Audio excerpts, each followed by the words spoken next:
The following message by John Marriott was delivered at the 2014 Iron Sharpens Iron Conference at Emmaus Bible College.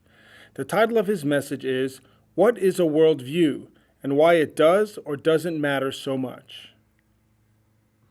You might be surprised to know that there are a whole lot of folks out there who no longer find the Christian worldview very satisfying. And not just people who you might suspect kind of were on the fringe, but there are easily between 5,000 and 10,000 testimonies of people who once identified in the pastoral ministry, who were missionaries on the field, who were Bible translators, who were seminary students, Bible college graduates, who no longer identify as Christians and who go one step further and haven't just drifted away, but actively identify as unbelievers of some sort. Atheist, perhaps anti-theist, and my research is in the process and the impact of deconversion in their life. So if that's something that you're interested in talking about, I'd be happy to dialogue with you on that and try and provide you with some answers, but there are, it really raises more questions than it does answers. I'd like to thank the committee for inviting me to be here. I'd like to thank Janice Bennett for all of her work and her patience in waiting on outlines and all the background work that she does, the AV people. I'd like to thank President Boom. I'm not sure if he's here right now. Oh, he is. Do you notice anything special about me this morning? Does your wife? I was here at Christian Ministry Seminars, and I was having lunch together with Phil, and I said, "Hey, that's a really nice tie." And he says, "My wife hates this tie. You can have it." And he took it off. And he gave it to me right then and there.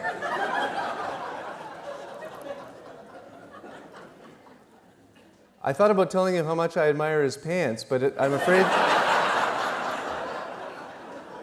his wife might not like those either, and then who knows what would happen. All right, the topic for this morning is worldview. And worldviews are ubiquitous, right? They're everywhere. The concept of worldview you can find in the Christian world just about everywhere. If you go and look at our book table, there are books on worldview. There is something called the Worldview Weekend. There's Worldview Academy. There's Worldview Summit. There are entire ministries that are dedicated to worldviews. And that's because a worldview is an incredibly important thing. So why the title? Which is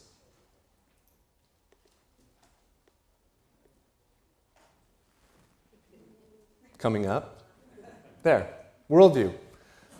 Why it does and does not matter so much. If they're that important, then why do I say that they don't maybe matter so much? Here's why.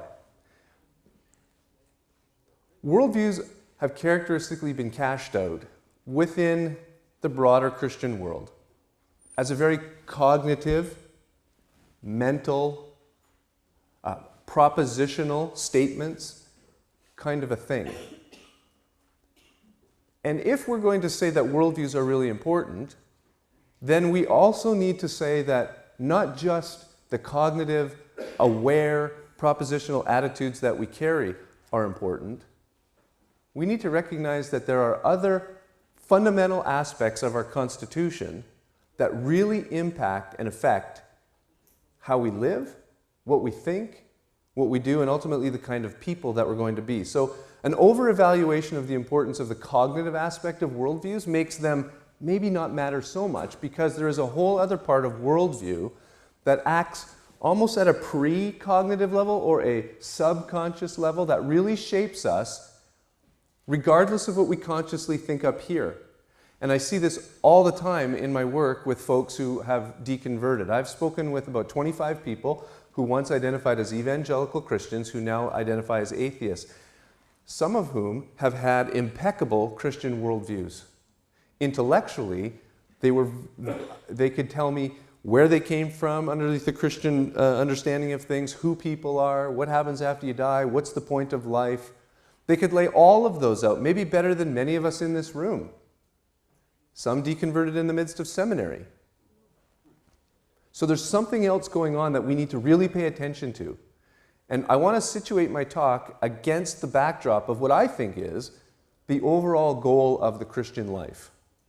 And if we take a look at the overall goal of the Christian life, then I hope that I can highlight why the cognitive aspect of worldviews matter, but also raise our awareness as to why other aspects of our being matter just as much if we're going to be the kind of people that God calls us to be.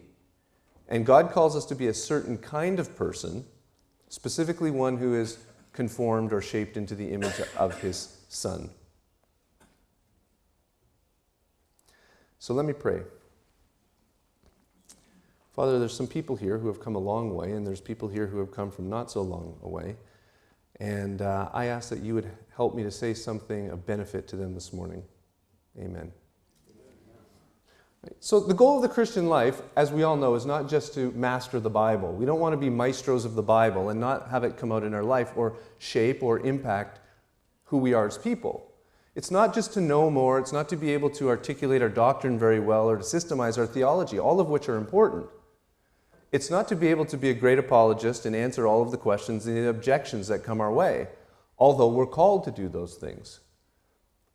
The primary goal of the Christian life is to be conformed to the image of Jesus, Romans chapter 8, where Paul in that great chapter says that those who he foreknew, he predestined to become conformed to the image of his Son. 1 Timothy 3:16 tells us that the entire reason why Scripture was inspired and given to us was so that we might be thoroughly furnished unto every good works, a certain kind of people. 2 Peter 1 says that everything that we need has been given to us for life and godliness. Colossians chapter 3, verse 10 says, verse 9 says, "Don't lie to one another, since you have put off the deeds of the old man, and have put on the new man, who is renewed in knowledge according to the image of him who created him." And one of my favorite verses in the Bible tells us not only that we have been created in the image of God, that's the point of why, that's the goal of what we want to be. We're going to see him and we'll be like him, for we'll see him as he is. The ultimate end of God's work in our life is to conform us to the image of Christ, which is also an inherently good thing for us. In Psalm chapter 17, comparing the satisfaction that those who don't know the Lord and the hope and the meaning in life that those who don't know the Lord have in contrast to those who do, the psalmist writes this: "From men of the world who have their portion in this life and whose belly you fill with your hidden treasure, they are satisfied with children and leave the rest of their possession for their babes. But as for me, I will see your face in righteousness. I shall be satisfied when I awake in your likeness." When God created people, he created them in his image. The Septuagint translates that as icon. Right? It's a representative. It's a little sort of a mini-me. It's a expression of who God really is. And of all of the things that God is, and there's lots of things that can be unpacked or packed into the definition of what is the image of God, certainly it includes at least this: your head, the cognitive aspect; the heart, your affective and emotional level; and your hands, the practical outworkings of how you live. And so this morning, I've tried to break the discussion down underneath those three topics: the head, where we'll spend almost all of our time, and then the heart and the hands, those precognitive, subconscious elements of our constitution that actually shape and mold us in ways that we need to pay attention to and reflect on so that we can achieve the goal for which we've been called, and that is to reflect the image of Jesus. Okay, so why do worldviews matter? Worldviews matter because the Bible takes thinking seriously. The psalmist writes, "As a man thinks in his heart, so he is." As you think, so your life will go. This is an obvious conclusion that I think I don't need to belabor. But the Bible tells us that God cares about thinking. He tells the Israelites, "Come, let us reason together." Paul says that he casts down lofty ideas and any high accusation that comes against the knowledge of God. We're told that we have the mind of Christ. We're told to let this mind be in you that was in Christ Jesus. Paul debates and discusses and persuades and reasons with both the Jews and the Greeks throughout the book of Acts. God cares about the life of the mind. In the greatest commandment, we're told that we need to love the Lord our God with our heart and our soul and all our mind. We need to think well. And in thinking well, that means we need to reflect back on some of the thoughts that we have or some of the views of the world that we have. So the first reason why worldviews matter is because how we think really matters to God. The second reason why worldviews matter is that ideas have consequences. What we believe is going to affect how we live.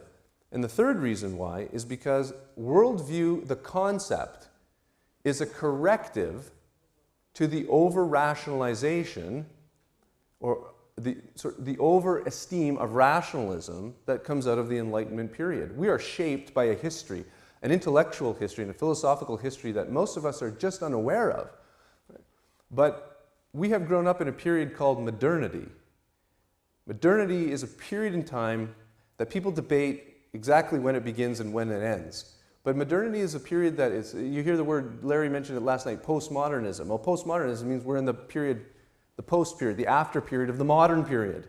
And the modern period is characterized by a number of things, but one of the things that it's characterized by is that there is an objective, unbiased, transcendent thing called reason that if we all just shed all of our presuppositions, if we shed all of our cultural biases, if we're reflective enough, then we can have a God's eye view of reality. And we can know things as they are, without any interpretation whatsoever. Worldviews are a corrective to that. Worldviews come out of the realization that people are situated, that people come from different cultures, that people speak different languages, that people have been born in different times and in different places, and therefore have a slightly different perspective on reality. For example, I can see only a certain perspective of this room right now because of where I'm standing. I can't see what's behind me. To see what's behind me, I have to turn around, and to turn around, I have to leave my present position. Many of you, wherever you're sitting in this room, all of you have a certain perspective. That doesn't mean that there's not a real room, and there's not real truth, and that we can't have knowledge. Larry's point last night was really one that I appreciated, that just because we don't have comprehensive knowledge, or just because our knowledge comes from a certain perspective, doesn't mean that it doesn't map onto, or is not appropriate or adequate to what reality is. But the rationalist is going to say, all of your perspectives don't matter, we can just get rid of all of those and view the world completely free of any perspective. Worldviews say no, and that's a good thing. All right, so what is a worldview? A worldview is a set of presuppositions about reality that ultimately govern how we think, what we believe, and what we do. There are lots of good definitions of worldview. Worldview is kind of a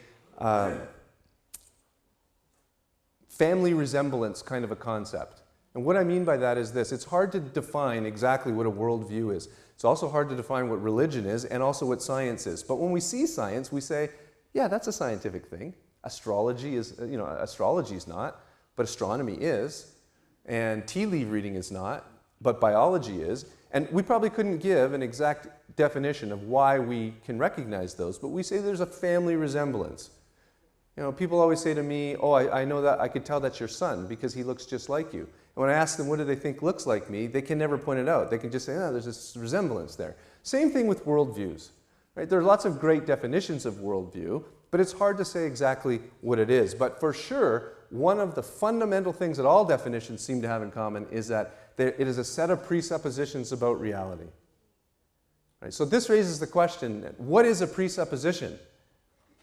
And a presupposition is this: it is a deeply held belief that you are very unlikely to change, and that from which your other beliefs are based on. And ultimately, it determines how you act and how you behave. Some of the presuppositions that we have, we're aware of, if we reflect a little bit. For example, everyone in this room presupposes or assumes that God exists. That doesn't mean you don't have reasons for believing that God exists, but when someone asks you why you don't do X or why you do X, usually the first reason that comes to your mind is because it's pleasing to God, or because God has said so, or because God has said not to do that. But you probably didn't go any further and then say, and then I believe in God because of this, and I believe that because of this, and this because... Right? We just kind of act out of the general assumptions that we have about life. Those are the ultimate presuppositions or the ultimate beliefs that we have. They're very unlikely to change. And for the most part, we're sometimes just unconscious and unaware of them. And at the end of the day, they're faith commitments.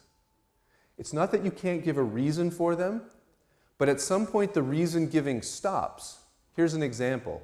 If someone says to me, hey, why don't you, I don't know, why don't you, when you go out with us, why don't you get drunk? And I say, well, you know, I don't get drunk because I think that getting drunk wouldn't be make God very happy. He says that getting drunk is a sin. And they say, well, why do you believe in God? And I say, well, I guess I could provide you with some reasons for that. And I may run some kind of an argument that says, you know, everything that begins to exist needs a cause. The universe had a beginning, therefore the universe needs a cause. And then they say, why do you think that everything that begins needs a cause?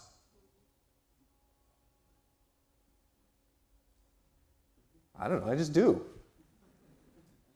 Just seems reasonable to me. That's the faith commitment. And everyone's worldview, whether you're the scientist, or you're the philosopher, or you're the mathematician, ultimately rests on unprovable assumptions about reality. Job Martin should be saying amen right now. Right? Right? I won't spoil anything that he's going to say. Look, so some of these presuppositions we're aware of. And if we think about them, we can. But look, there's a whole host that let me give you some examples of ones that you have right now that you just don't think about. How about this one, that the real world exists? Did any of you get up this morning and assume that maybe it's possible that you were a butterfly dreaming that you were a person at a conference? No, you didn't. You assumed. How about the fact that your senses give you correct information about the world? How do you know that they do? The only test for your senses is your other senses. So it's a very circular argument. There are people that we know who we think their senses aren't giving them correct information about the world. Colorblind people, right? What if we were all colorblind? Right? If dogs could talk, and dogs I think are colorblind, wouldn't they just all think that, yeah, the world is sort of different shades of gray? So how do we know our senses are giving us correct interpretations of reality?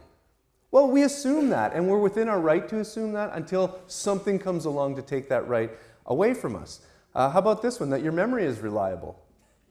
Right? Maybe some of you are saying, well, I don't assume that. But the only test for your memory really is your memory, right? Because you could have been created 5 minutes ago with a lifetime of memory, right? These are bizarre, but these are possibilities. They're also sort of like the running themes of most of the movies that your kids go to. How about this one, that other people have minds? I can prove that you have a brain, but how do I prove that you have a mind, an immaterial soul type of a thing? Maybe you're all just, I could pull my phone out right now and say, Siri, what is the weather in Dubuque? And Siri will say, it's 75 degrees and sunny. How do I know you're not all just complicated Siris? Meet computers with no consciousness, because Siri has no consciousness. I don't know that, but I assume that, and I'm well within my right to assume that. Right? So there's lots of presuppositions that we hold about reality that we don't even think about. Scientists have lots of those too, even though sometimes there's a pretense of complete objectivity, and that science is objective and based in solid empirical study and reason, unlike religious people who take everything by faith. Let me give you one example of how worldviews, we assume things about the way that we should be because of our deeply held presuppositions. I teach at a school part-time, at a high school, part-time at the university. The high school that I teach at is an international Christian school. It started out as a tiny little local school. The community that I live in, that the school is in, is profoundly Asian. The McDonald's sign does not say McDonald's on it, it's got Asian characters on it. That's how saturated the community is with Chinese and mostly Chinese, but some Korean people. The school has become international because many, many, many students want to come and get an American high school diploma so they can get into an American university. It's easier that way. And we have in our Christian school a population of near 300, and about 280 of them are atheists, and they are international Asian students. They go to Bible class every day, they go to chapel once a week, we take them on a retreat up into the mountains, we share the gospel with them, kids get saved, we baptize kids at the end of every year. Actually, there was a baptism yesterday on the campus. It's a great ministry, but it has lots of challenges because there's all kinds of intercultural conflict. Let me give you one example. We have a tremendous problem with cheating. Students will cheat. They will take pictures of things with their phone, send it to other students. They'll take pictures during tests and send it to students. They come up with really ingenious ways to cheat. They don't see it as much of a problem as we do at the school. And here's why. Because they're coming at it from a collectivist honor and shame culture. We're coming at it from an individualist, right and wrong, sort of justice kind of culture. Right? They don't think that cheating is right, but it is better to cheat and pass than it is to fail honestly and bring shame to your family. Where we think, no, it's better to be honest and fail and take your consequences than it is to cheat. We're not so much concerned about honor or shame being transferred to our extended family. We bear the burden because we're the individualist society, right? We're the rugged individualists. But for them, cheating is a better thing to do. They don't think that it's right, but it is better than bringing shame. Where we say, no, it's a big deal. They have a hard time understanding why we care so much about it. We have a hard time understanding why they don't understand that it's wrong to cheat as much as we think that it is. The reason why is because we are fundamentally shaped by different ways of viewing the world. And because of that, we weigh these issues differently. Let me give you a couple analogies. Well, three actually. Worldviews are like glasses. So I wear these glasses now because I got poked in the eye. I was setting up a zip line for my kids in the backyard, and I was climbing a tree, and I got poked in the eye with a stick. And so I think it kind of caused I see things a little bit differently in this eye here. But these glasses kind of correct that. And glasses and worldviews are similar. Worldviews are like lenses that you see the world through. If your prescription is a really bad prescription, if I was to trade glasses with some of you, it wouldn't help clarify the world for you. It would probably make the world fuzzier for you and me if we switch glasses. I do an experiment with my high school students where I give them a pair of glasses that allows them to see the world upside down. And then I ask them to perform certain tasks and to catch basketballs that I throw them and to write their name on the board. And they have such a hard time doing it, and we all laugh at them. But the point that I think that it gets across is that if the lenses that you're wearing physically and cause you to interpret and see the world a certain way are bad lenses, then you will go around bumping into things all the time. They don't help you. Worldviews are like glasses that are cemented to your face, and they cause you to see the world in a certain way. For example, when I look out the window, I see the creation of God. I see His handiwork. Because of that, perhaps I treat it in a certain way and causes my behavior to change. As a naturalist, someone who doesn't believe in God, I don't look out at the world and I don't see it as the creation of God. I see it ultimately as the product of evolution. Same thing with looking at all of you here in the audience. So worldviews are like glasses. They're also like maps. But they're not physical maps. They're more like maps that we carry around in our mind. They're metaphysical maps of reality. They tell us how many genders there are in the world. They tell us what justice looks like. They tell us what we think the good life looks like, what a family should be. Right? They're not physical maps, but they're metaphysical maps beyond the physical that explain to us and categorize and carve up the world for us in a whole that we try and hope is very coherent and makes a lot of sense. But for most, worldviews are really a story. It's the story that we live by. And I would suspect that if I was to ask many of you in here what your worldview is, you wouldn't be able to give me 7 answers to 7 propositional statements, but it would probably start off as I believe that there's a God and that he created people, and you would go on and you would tell me the story of the gospel and the creation, the fall, the redemption, and the kingdom. That story is a story that we, because we're believers, find ourselves in and that we've accepted and that we live our life by, and that story shapes us into a certain kind of people. But not everyone, of course, shares that same story. And we live in a world that has competing stories, competing worldviews. So who has a worldview? Well, everybody has a worldview. The fact that you're a human being means that you have a worldview. Being human means to be part of a community, part of a culture, to speak a language, to be situated at a time and at a place. I think it's pretty obvious that if we were born in Papua New Guinea 500 years ago, we wouldn't see the world the way that we see it today. We would have a different worldview, but we would still have a worldview. There isn't anyone who doesn't have a worldview. Now, most worldviews that people have are fairly inconsistent. Not too many folks pick up a textbook in philosophy or think through things systematically, but most worldview beliefs that we have are more of a salad bar approach. We like this, I kind of like that, this is appealing to me, I like that. And then when you start to dig a little bit deeper and ask, well, why do you believe these things? Because they don't seem to stick together very well. Most folks go, yeah, I never really thought about that. I'll give you an example. In Los Angeles, where you might not be surprised to see this, I was behind this really big Escalade, Cadillac Escalade, beautiful SUV. And the license plate said, high maintenance. Okay, do you know what that means, right? High maintenance?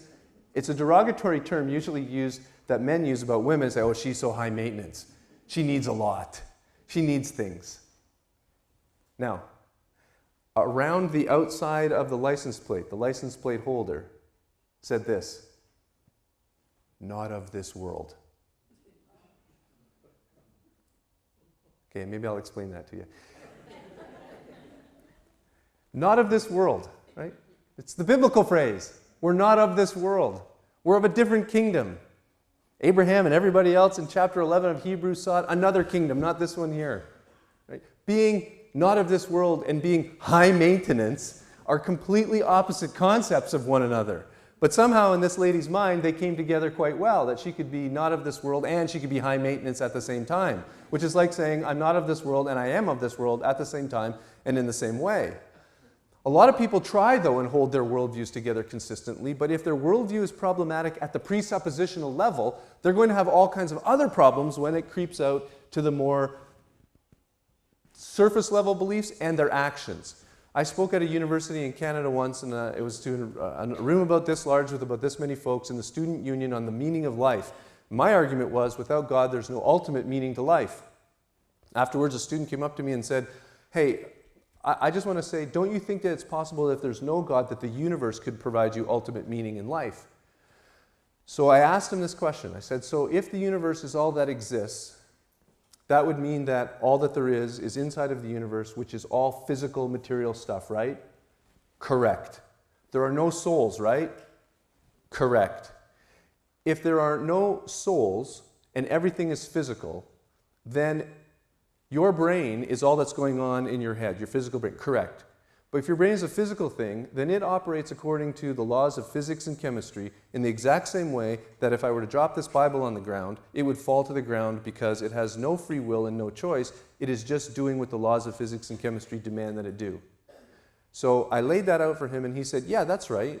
What goes on in your brain is just a matter of being causally determined by other forces, like the laws of nature, your socio-cultural background, your genes, those kinds of things. I said, okay, so can there be any free will?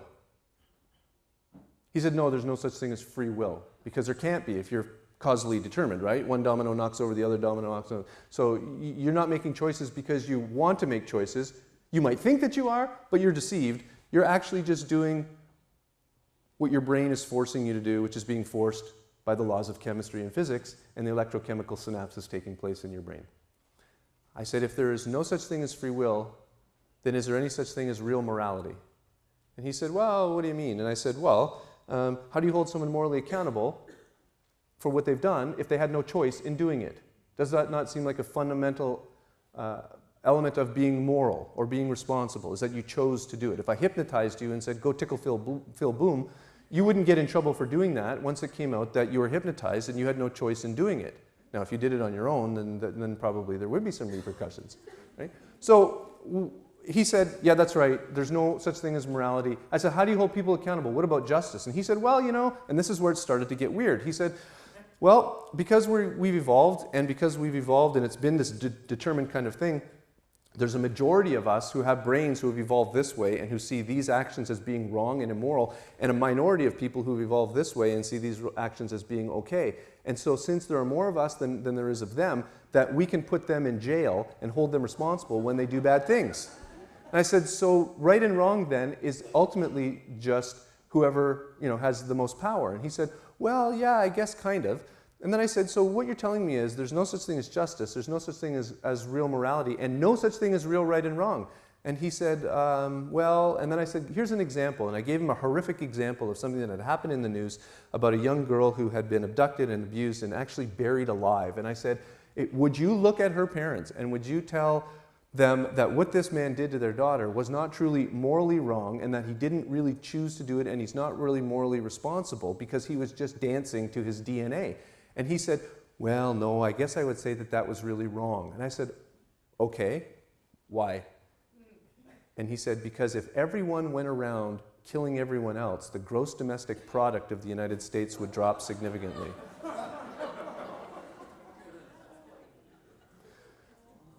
Right? So, you can be consistent, and he was consistent, but he started off with such terrible assumptions and presuppositions about reality that to be consistent, he had to go to extremes that we would all say border on perhaps delusional. So who has a worldview? Everyone does. Oftentimes we don't think about them, oftentimes they're inconsistent, and oftentimes when they are consistent, because of the presuppositions they start with, they end up in places that we don't really want to go. Right, well, what questions do worldviews answer? They answer questions like this: what is ultimate reality? Not everybody answers this the same. Hindus will say it's Brahman. Naturalists will say that it's just matter. Scientologists will tell you that it's space aliens. I'm not making a joke there. Maybe they would say it's matter. Who are we? Well, are we Atmans that need to get back to Brahman if you're a Hindu? Are we streams of consciousness if you're a Buddhist? Are we created in the image and likeness of God if you're a Christian? Are we the products of natural selection working on mutations that are beneficial over time if you're a naturalist? We all answer that question differently. What's the good life? What do we want out of life? We all want to be happy. That goes without saying, because just about everything we do is for our own happiness. Now, that's not a bad thing. That's not a hedonistically evil kind of thing. But if you think about it, at the end of the day, no one wants to be happy so they can get more money, and no one wants to be happy so they can go on vacation. We go on vacation because we want to be happy, and we want more money because we think that it's going to be happy. And just about all of the things that we do are motivated for our own well-being. You came here this weekend because you wanted to, because you thought that it would maybe provide you with some ability or some new knowledge or some skills and tools. Why? Because you want to be a certain kind of a person. Why? Because you think that's what God wants you to be, and what God wants you to be is ultimately best for you. At the end of the day, just about everything that we do is for human flourishing, and that is not a bad thing. Jesus appeals to this all the time in the Gospels when he says things like, if you come and you eat of me, you'll never be hungry again. I have the water of eternal life, that if anyone drinks of it, neither will they ever thirst again. Jesus appeals to this part of us that says that we intuitively know that we have been created for something and that we have a purpose to fulfill, a telos that is dragging us forward. So who are we? And what is the good life? What's wrong? Why aren't we achieving the good life? Everybody in every religion has an answer to this question, and that is, what is the solution? Worldviews differ on this all the time. So worldviews answer these questions and maybe a few more. But few of us really think about worldviews in this matter. And as I teach my class at school about the worldview of naturalism or polytheism or pantheism or theism or maybe postmodernism, I also recognize that those are just kind of constructs. Those are just titles that we've given to various broad ways of looking at the world. But you hardly ever find a theist. You find Christians, you find Jews, you find Muslims, but you generally don't find theists. Therefore, to say that theists believe this, and naturalists believe this, and polytheists believe this, is an overgeneralization and is a very broad brush. But worldviews are big things. They're not personal things. They are things that you have as part of a community. And therefore, there are generally things that we can say that are true. So naturalists will generally, a naturalist is someone who believes everything is natural, there's no God. We'll answer these questions fairly similarly. Polytheists, fairly similarly. But there will be different mindsets within those. Okay, so the question is then why do they matter so much? And I think it's probably obvious by now, but I would like to give you some examples of why these really matter so much. And that's because they set the coordinates of our life, and they fundamentally shape who we are. Theology. Your worldview, your deeply held assumptions will affect your theology. None of us pick up the Bible and just read it as it is without a whole lot of influence, lenses, and theology behind us. That's not a bad thing. When we talk about orthodoxy, we should be reading the Bible with orthodoxy in mind, along with the great tradition of the way that the church has read the Bible. Calvin and Luther in the Reformation, who are the big guys of saying, get back to the Bible, get back to the Bible, get back to the Bible, didn't just give everybody a Bible because they knew that that would be problematic. They wanted them to be able to read the Bible in the correct way, according to the community, the tradition, the great tradition of the church. That's why Luther wouldn't even let anybody who hadn't gone through a catechist, who was probably over 13, even read the Bible because he didn't feel they were instructed correctly on it, and they would become a heretic. Likewise, Calvin wrote not only his institutes for pastors, but he wrote a lot of sermons and wrote them out for lay folk to be able to have a guide in studying and knowing the Bible. So your theology is impacted by your worldview. I've been following a guy on the internet. He's a well-known Christian philosopher, and he has been dialoguing with folks on the issue of the genocides in the Old Testament. If you've ever read those and thought through the problem, it's a thorny problem, it's a tough problem. It's really hard to piece together how God, who tells us that we should love our enemies in the New Testament in the person of Jesus, commands the Israelites to do the mass genocide, I will use that term lightly in quotation marks, by the way, of the ancient Amalekites and the Canaanites, etc. I don't mean to cast any dispersions on that. I want you to hear me clearly. I think we need to honor the Bible. We need to trust the Bible. We need to take those passages meaningfully. But that's because I have a presupposition about what the nature of the Bible is. One of the gentlemen who I've been reading recently, because I've been thinking a lot about this, is a Christian philosopher who is evangelical and sound in every way, except he has a presupposition and an assumption that probably some of us wouldn't share, and it would be this. His understanding of goodness and justice and virtue are such that it causes him to read those passages in the Old Testament in a way that he says are not literal. He's going to say that this is a record at this point in the Bible of folks who got it wrong.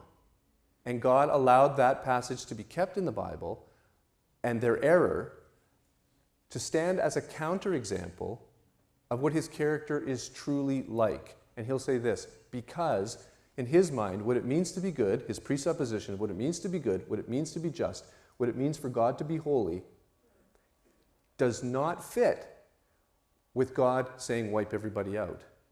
His assumptions, his philosophical presuppositions about those concepts affect his theology. And they affect yours too. And they affect mine as well. Everybody in here who's a Calvinist has an assumption about what sovereignty must mean, and everybody in here who's an Arminian has an assumption of what free will demands. And we bring those to the text. The text sometimes causes us to switch sides, but they're always operating in the background. How about politics? Right? The assumptions that we have, the presuppositions that we carry, play out in politics all the time. Dennis Prager, who's a conservative columnist and radio host, has a theory that I think is kind of interesting, and he says this: the fundamental presupposition of conservatism, those on the right, more Republicans, is liberty. The fundamental presuppositions of those on the left is equality. And it is out of those two presuppositions that they come to form more surface level beliefs that therefore they try and enact in policy. I'll give you a quick example. In the state of Arizona, they have been trying to pass a bill that just was shot down by the governor that said that people have the right to refuse service based on certain criteria. One of those is sexual orientation, because there's been a number of cases in the United States recently where where a homosexual couple was asked, a baker, a florist, and a photographer in 3 separate occasions to participate in their wedding. And on religious conviction, they said, no, we can't do that. And the state of Arizona, and all 3 of the Christians in those cases lost. They were all found in discrimination. They were discriminating against these folks. The state of Arizona said, we don't want that to happen here.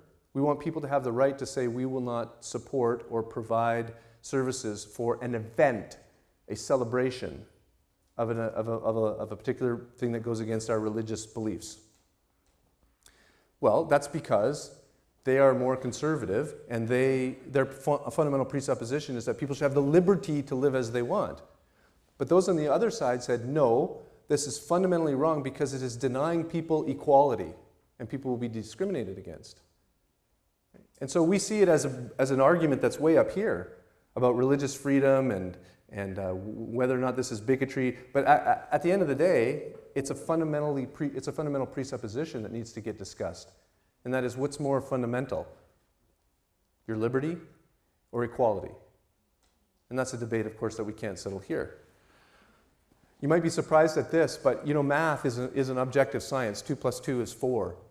But what a 2 is and what a 4 is and what a plus means and all of the things that go into that are debated amongst mathematicians. There are absolutists, and then there are people who are called fallibilists, and then amongst the absolutists there are people who are Platonists, then there are empiricists, there are logicians, there are scientific language folks, all who debate and argue whether or not numbers exist, whether they're real, whether they're true. And this impacts how they teach. Here's an example. This is a quote by Stephen Bishop from Soundwell College in the UK. He says, an absolutist math teacher may well teach by emphasizing routine mathematical tasks and give the expectation that there is one correct answer. The fallibilist math teacher may well emphasize the collaborative, problem-solving, investigational approach to math. How we view math affects how we teach, of course. But this is not the only influence upon teaching styles. A math absolutist may well have a different pedagogy than the fallibilists. 2 + 2 may equal 4, but the issue is whose concept of 2 and whose concept of plus and equals are we using? If you're interested in finding out the debate that goes on at that level amongst folks in the math departments of your universities, I could direct you to some articles. But even your fundamental presuppositions will impact how you go about teaching math. Now, other than math, physics is probably the most deterministic, objective science that there is. But atomic theory, which says that things are made up out of atoms, and atoms, are these tiny little things that you can't really see, and they may have some people debate actually what those are. And that impacts the science that goes on. And that's because of the fundamental presuppositions that they bring to the table. Here are 3 names that maybe you've heard before. Ernst Mach. Have you heard of Mach 1, Mach 2, Mach 3, the speed of sound that planes go? Okay. Ernst Mach was a physicist. Werner Heisenberg is a very famous physicist. And Albert Einstein. Albert Einstein, Werner Heisenberg, and and Mach all believed in atomic theory, which says that everything is comprised of little atoms. They all disagreed actually on what an atom was, though. Mach said that they didn't actually exist, or at least we could have no reason to believe that they exist, because he didn't actually believe that a physical world existed. Yeah. Yeah. He kind of thought that everything was kind of just a projection inside of our heads. Werner Heisenberg said, no, you're wrong. There's a real external world out there, but actually atoms are nothing more than mathematical formulations. So atoms, at the end of the day, are energy formulated by mathematical numbers. And Einstein said, you're both crazy. There's a real world, and there are real physical atoms out there. What they believed impacted how they did science. Mach never would have found neutrinos and other subatomic particles because he didn't think that they were out there. He didn't think that they existed.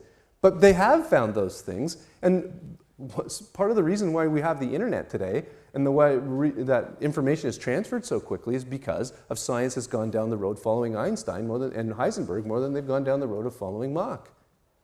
But those are all shared and shaped by their presuppositions. We're running out of time. How about I just give you this last one?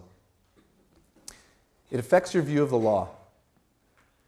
Several years ago, I had the opportunity to speak at a Bible camp that's very familiar to probably many of you here. They had too many kids at the camp, so they sent me up to stay at a bed and breakfast on the north end of the lake. Bed and breakfast was run by a guy who was a former military guy. He was a lieutenant colonel. And I only know that because I happened to walk by his office and he had all kinds of regalia on the wall, handshakings with presidents and plaques and pictures and you name it. It was unbelievable. His uniform was hanging up. And I said, hey, what branch of the service were you? And he said, well, I was in the Air Force. I said, oh, did you fly a plane? And he said, no, I was a judge advocate general. Right? That's the guy who goes around from base to base prosecuting crimes that military people commit. And I said, oh, that's probably an interesting job. He said, it was. My responsibility was from Qatar to London. And he said, but the most exciting part of my career came when I moved to Washington and I became the head legal counsel for the Joint Chief of Staff of the United States military, and I worked out of the Pentagon. Right? Here's the president.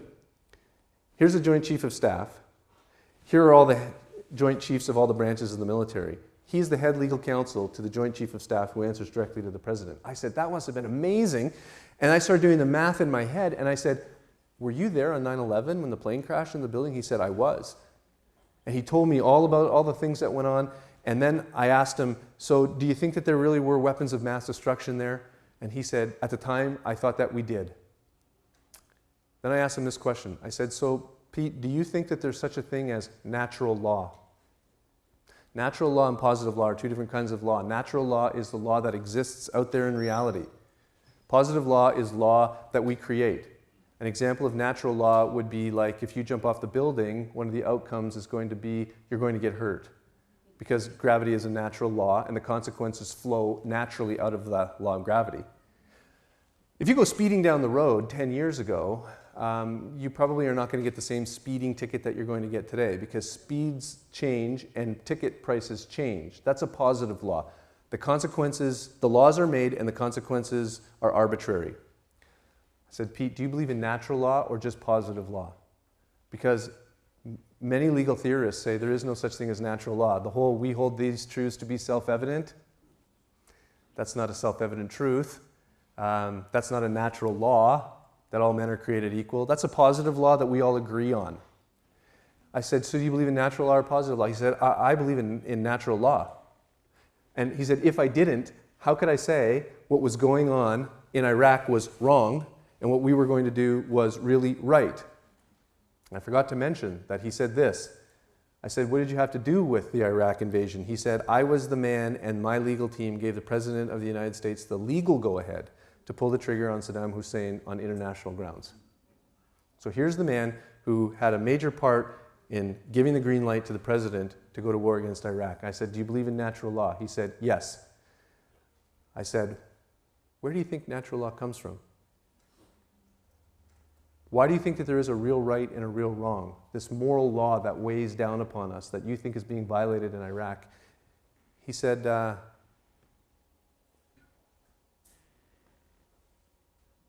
I have no idea.